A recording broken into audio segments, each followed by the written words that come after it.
Earl, how did you find carnivore?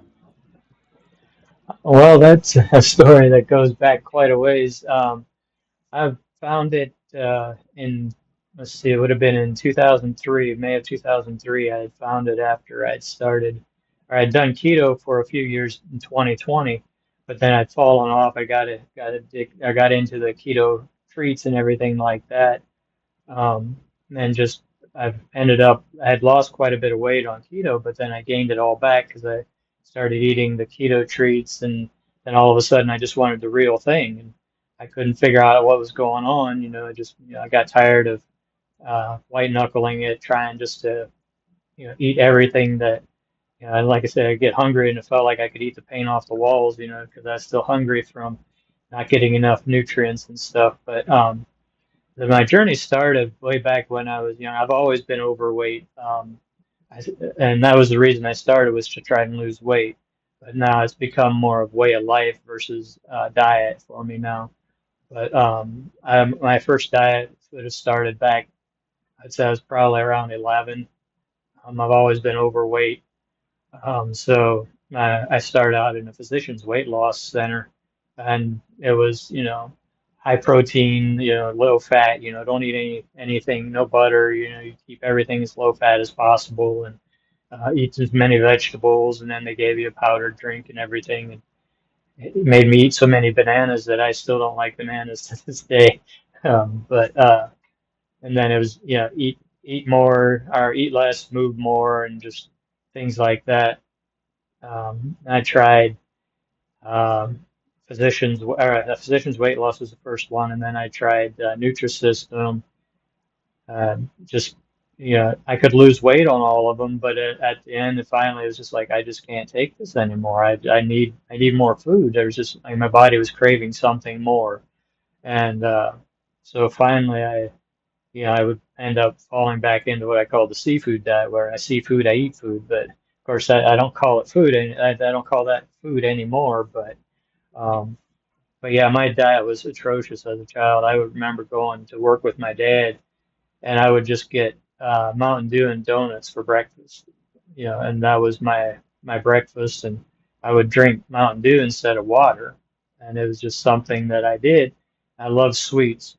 I grew up in a like a conservative Mennonite background where my mom was a great cook, baker and everything. Could bake all the pies, bake all the cakes. Everything was really good, and we weren't well off, so we got a lot of the processed foods. I remember eating like mac and cheese out of the box from Kraft. I could eat a whole box of that, no problem. And eating bags of popcorn and just you know Wonder Bread. Had my breakfast sometimes was would be eggs and American cheese, Miracle Whip, and two white pieces of Wonder Bread. Just nothing really nutritional there as far as except for the eggs, but everything else wiped it out. So, um, but that was kind of what we grew up on. We grew up on the family dinners where you didn't really just get a plate of food, you would get bowls of each kind of food, and then you picked out of what you needed. And I was brought up that you finish off your food or you finish off your plate because there's starving children in Africa, which I would always say you could always fax it over to them, but that wouldn't be a good idea. But um, but yeah, so and I never really liked vegetables that much. I was, but I never liked steak that much either, which was kind of interesting. I think maybe it was because the starting so young that chicken is supposed to be so much better, leaner, more protein, and eating. I love mashed potatoes and cheesecake and things like that, because from our background heritage, mashed potatoes is a staple is a staple starch, kind of like rice would be uh, for you guys over in Japan and stuff. But it was just something I was used to, and this is how you eat. Well, then you're just eating too much because you're still big. I was the biggest kid in school, which I went to a small private Mennonite school, so there was maybe 60 in the whole school, so there was only 10 in my class. It was very small, but I was the biggest in the class, which I ended up homeschooling from my last 2 years. I only I only went through the eighth grade because from our background, we usually go through eighth grade and then you go work and then you learn there. And which I actually started going with my dad in the summer times at 5.5, 6 years old, doing poured walls because my grandpa owned the company, and so I'd go along, and of course I didn't really work much. I'd end up playing half the day, but I got started getting paid at 10 years old.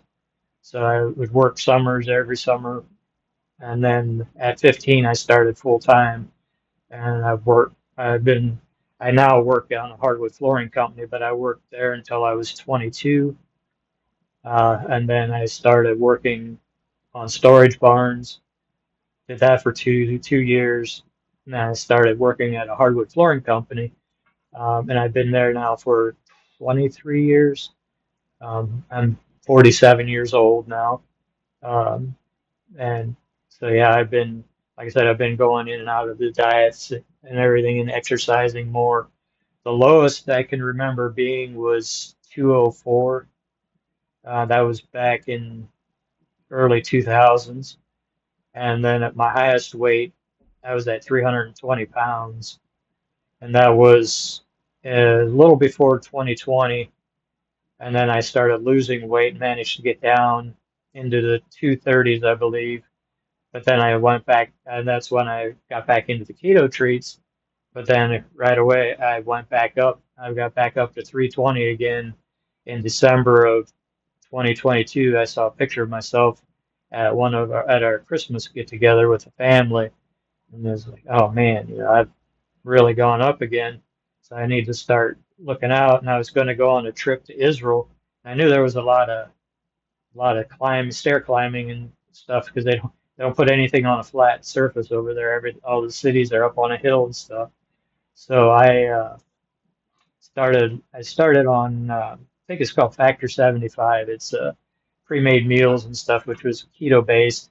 I managed to lose 30 pounds before we left in April, and then so I was down to 290, I believe, at that point. And then we came back, and I was back up to 308, and I was like, what is going on?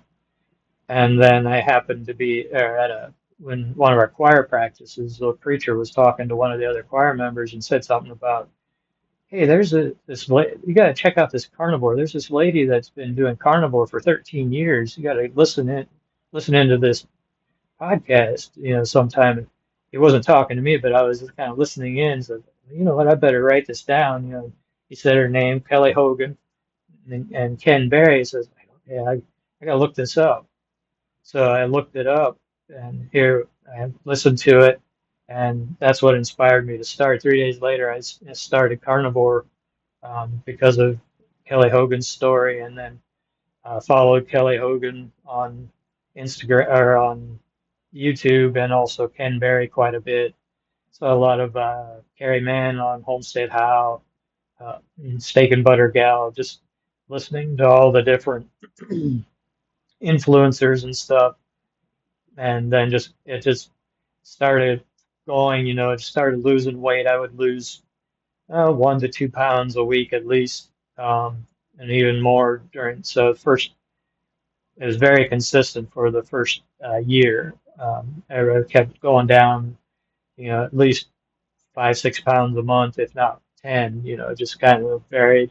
But what surprised me was that I started being more losing a lot of like I didn't realize I was depressed or had anxiety like I did, but apparently I was like, man, I feel more confident in doing things, talking to people, like even coming on to your show and talking to you.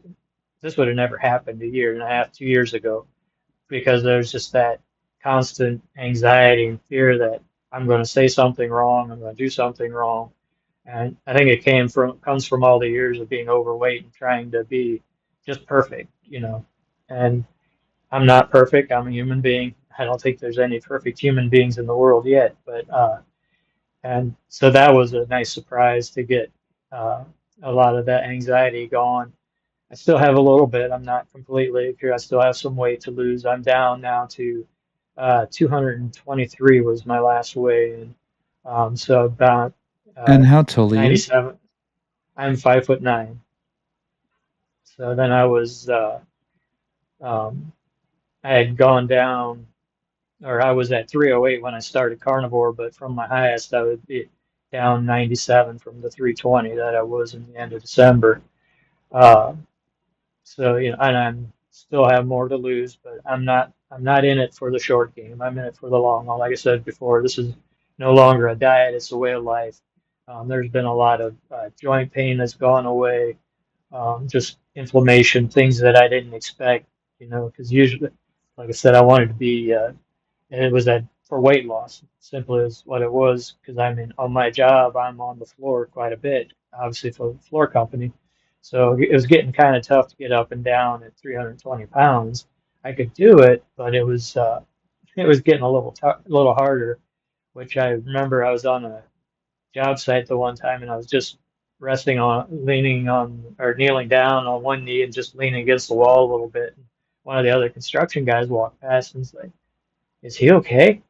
And I had to look around a little bit. So wait, is he talking about me? And ooh, maybe I better stand up or something. I feel okay. Um, but as far as I know, I've never had any real health issues. But I don't go to the doctor much either, because that's like I think I was scared too, I guess, and which I've lost a few uncles here at a younger age from heart attacks, and a couple aunts as well. But I've never really felt like I had any health issues that I needed to go see the doctors. Now, when I was younger, between my teenage years, I was in and out of the hospital quite a bit because I had my appendix removed, had my tonsils taken out, broke my wrist, broke my ankle, and then I had also fallen. I, I went out to help my mom wipe a sliding glass door off, and there was no flooring on the floor joists. And apparently, I slipped because the next thing I knew, I was in a hospital looking at my dad and wondered why he was at home from work already. I didn't find anything out. So, if you wonder why I'm a little strange, maybe that's what happened. I hit my head pretty hard. But over the years, yeah, it's just I did take hydroxycut. It was supposed to be a food suppression type uh, pill that I took for like 10 years with how I dieted and how I exercised and stuff. Um, but you think I would have figured out after a year or two that it's not really working, but I kept going, kept trying, hoping that something would work. But now that I found carnivore, yeah, That that, was like an appetite suppressant kind of thing. yes, yes. Um, and then and I took it, and I would take caffeine. I never really liked coffee. I thought I did when I started drinking lattes, but apparently I figured out I liked the sugar and the creams and everything that was in it, not the actual coffee, because once I got rid of the creams and the sugars, that was it.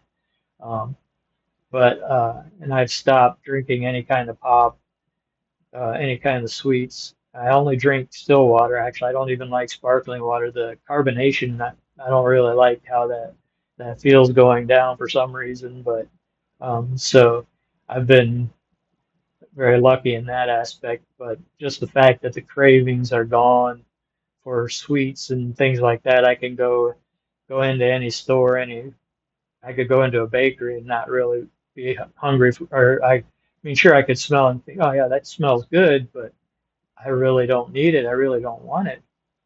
And I had a sister ask me the one day when we went out to eat, she's like, when do you get to eat what you want? I said, every day. Right. I get to eat what I want every day. Yeah. Yes. So has your sleep improved? Yes, it has. The quality of sleep has improved. I don't have to sleep as much. I usually maybe wake up once a night. I have started using the mouth tape. Kelly Hogan had recommended the PAP-MD, I believe it is.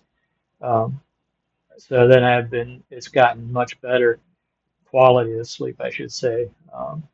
And I don't snore as much because I used to wake up and my mouth would be completely dried out and everything is like, what is going on?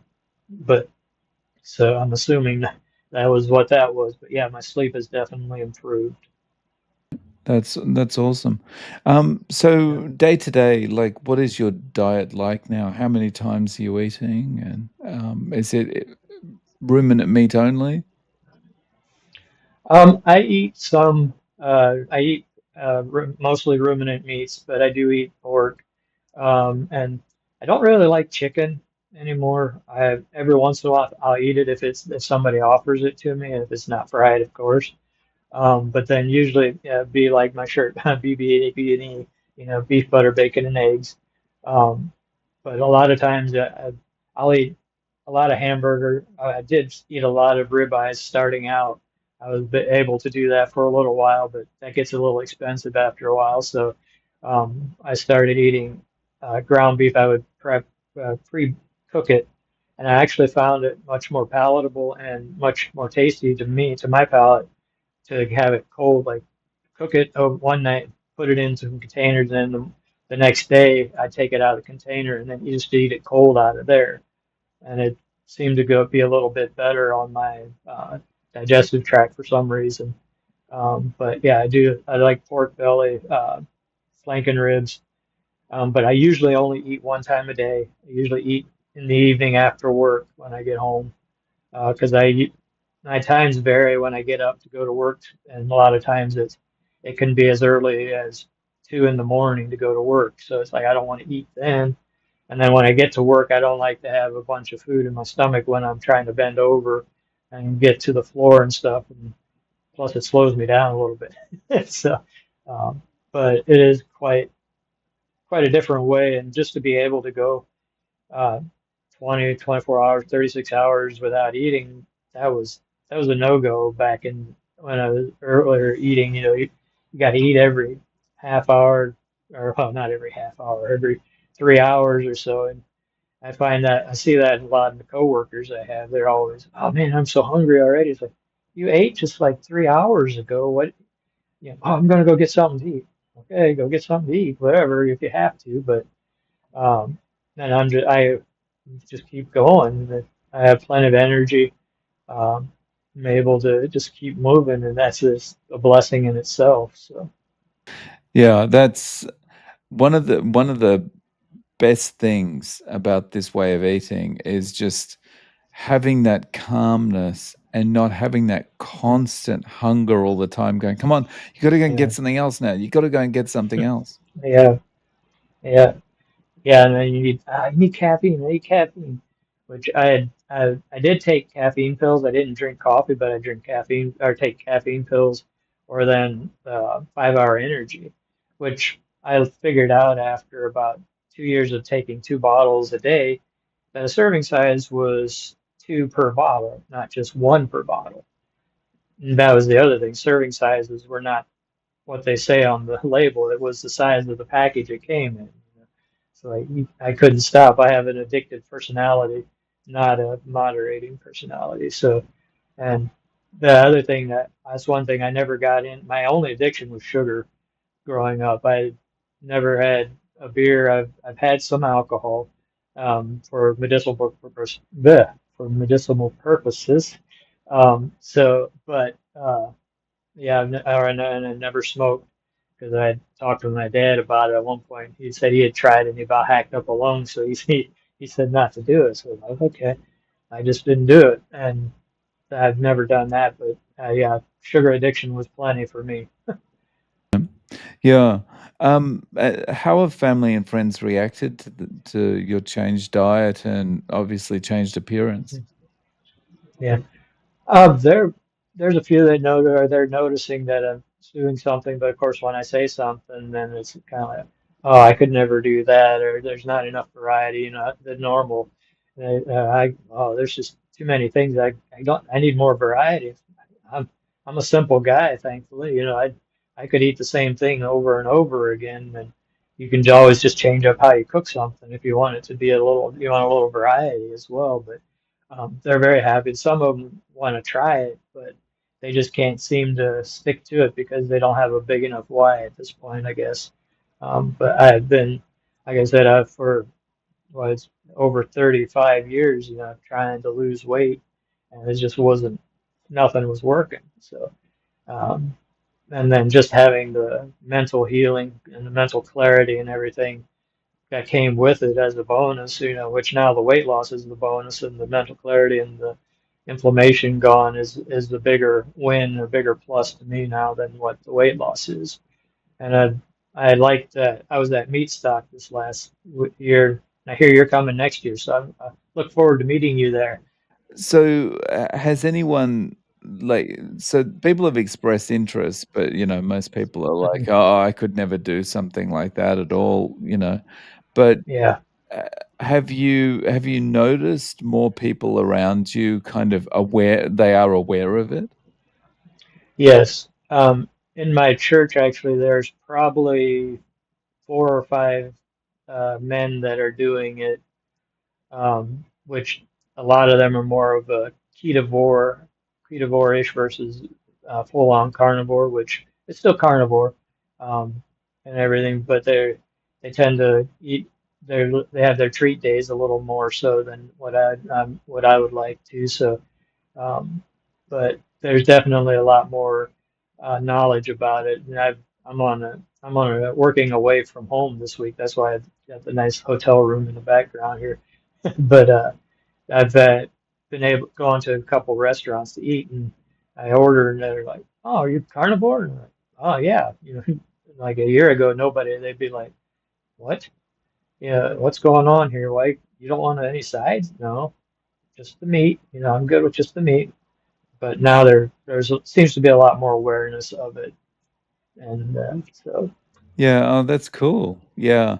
I think one of the awesome things about the internet is the information spreads very quickly, like, when Atkins first came out, it didn't spread quite as quickly because, you're relying on the printed yeah. word in books and stuff, but, Hmm. yeah. Um, so, if you were giving advice to someone getting started with carnivore, based on your experience, what advice would you give them? Based on my experience, things I came off of keto, so I didn't have a whole lot of trouble. I did have a lot of the diarrhea issues at the beginning for first 4 or 5 months, but I didn't find it as a problem. It was actually it went quick, it wasn't a problem for me then. But I would say start out. I mean, for me, I was able to go cold turkey, not just straight in because I had been keto before.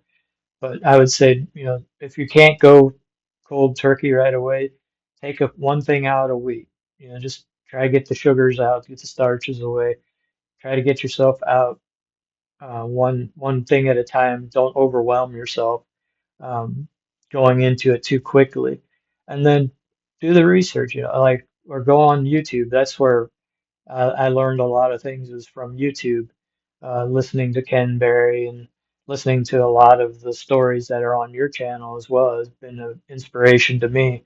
Which, like, once I get into too much of for me personally, a lot of the medical terms kind of go over my head. So it's kind of like what am I supposed to do with this? So to hear somebody's personal story and what they were able to do is quite a bit, quite a big difference. And for me, I would also try to stay away from any imitation type foods. What I mean by that is like it tastes like this. I want this carnivore to taste like this. I don't like that because that's my personal uh, habit. I think my mind wants to grab, well, okay, oh, so it tastes like this, so now I want the real thing. So it's just like just try to keep it as simple as you can, and then after you've done it for a month to 3 months, then you can start adding stuff back in, seeing how your body reacts, and go from there. But I mean, if you feel as good as I did after 3 months, you're not going to want to change anything back too soon. Yeah, very nice. And yeah, I hear you on the substitute foods and then Hmm. feeling like I wanna eat the real thing. I'm very Yeah. similar, and I think it's that addictive personality thing. It's, Hmm. yeah. once you kind of take one step over the edge, it's not long before you go the whole way down the mountain. Yeah, Um, yeah. yeah. So, Earl, if people want to reach out to you, is there a way of getting in contact? Do you have any social media? I am on Facebook and on Instagram, just Earlish, and yeah, so they can reach out to me there if they want to. Um, but yeah, and then if you want to put my email out there as well, that's fine. No worries. I'll link to your Facebook, Instagram, and email in the show notes. Okay. Earl, thank you so much for coming on and sharing your story. I really appreciate your time. It was my pleasure, and thank you so much for what you're doing. It's been a great help to me, and I'm sure it's a great help to many other people.